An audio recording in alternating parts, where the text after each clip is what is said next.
Hello, beautiful people. So the moon is entering Leo tomorrow. Let's talk about it. So first things first, the moon is going to go into conjunction with Mars.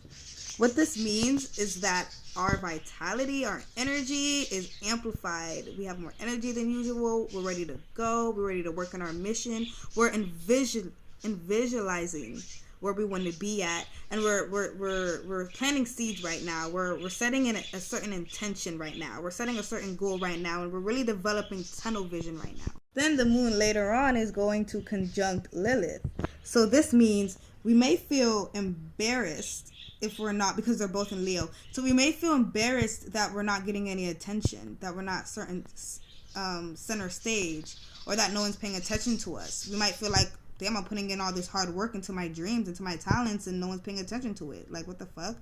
Or if you are getting attention for it, then you're feeling really prideful. You could feel really proud of yourself and like, yeah, I did that shit. And you could be walking around with a sense of pride right now, like, yeah, because you're getting attention. But if you're not getting attention, then you just feel like, and with that Mars energy, it could prompt you to go harder. Like, let me go even harder then. Like, what the fuck if you're not getting that attention? Also, one thing I want to touch on with the Lilith and Moon conjunct, both being in Leo, we could either feel like a total nobody right now and just like hate ourselves and hate who we are, or we could feel like a fucking star.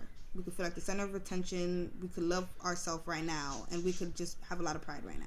But don't have too much pride, because later the moon is going to come into an opposition with Pluto. And when the moon opposites Pluto, this is power struggles, okay? So we might need to dial down on the pride a little bit, connect to your heart, and stay in that place, and don't let, the ego and the pride and the little petty little games get in the way. Then the next day, on the 25th, the moon is going to square Mercury. With the moon squaring Mercury, our emotional place is at odds with our thoughts. It's our mind and our heart is at different places right now. We want to freely express ourselves with the moon in Leo, but with Mercury and practical Taurus, it's like, if it's not practical, if it's not bringing us stability, security, then we're not going to express it, period. So Mercury is making us think before we act, but moon in Leo is like, we don't want to think before we act. We just want to act. We just want to express ourselves. We just want to be. And then the moon is also going to come into a square with Jupiter. So we're not going to be our faith is going to, be a little wobbly, not going to have as much faith as usual, but keep the faith, keep going. It's only brief. I say it's only going to last for a couple of hours. So just keep the faith and keep going.